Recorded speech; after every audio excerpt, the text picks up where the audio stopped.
House Armed Services Committee, and sir, welcome here to America's Newsroom. Good morning. I guess you were turned away on the 1st of July. You'll get access on Saturday, is that right? Fort Still in Oklahoma? Tell me about it. That's correct. We, after being rejected and being told that I could come back on the 21st, we've made a big issue out of this. Now they're saying I can come back on the 12th. They're doing a media day on the 10th. Unfortunately, for both the media day and for my visit, the rules are very stringent. Number one, you can't ask questions. Number two, there can be no recording devices.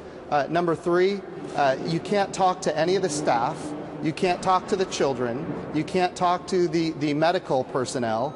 And if you have questions, you can send an email, and they'll respond to you via email. And then after the tour, you can't take any pictures, but after the tour, they will send pictures to you, but there can be no pictures during the tour.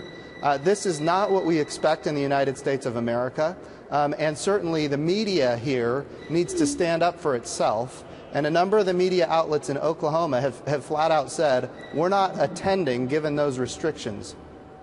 It's a lot of rules. I mean, I'm left to wonder, what will you be allowed to do?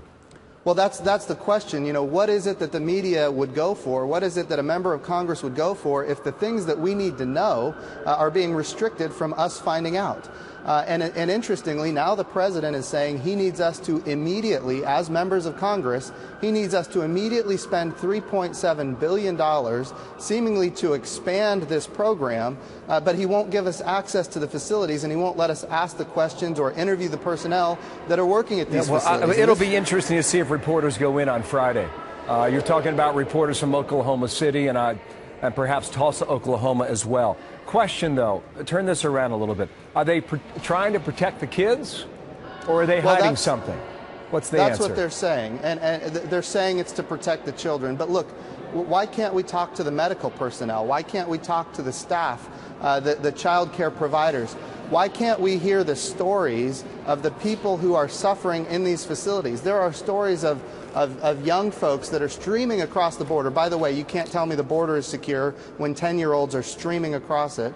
But some of the stories are of abuse and human trafficking. The stories of these kids coming here is tragic. And interestingly, it's a direct result of having an open border on the south side of our country. And it's a direct result of the president advertising to the world that he'd like to give you citizenship if you're in our country illegally.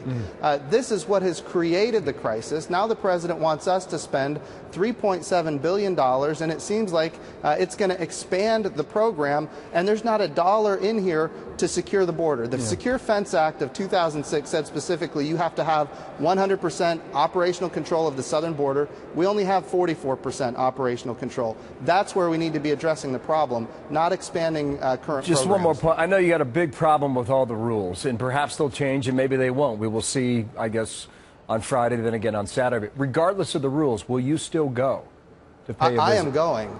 I am absolutely going. Because you were turned away the last time, right?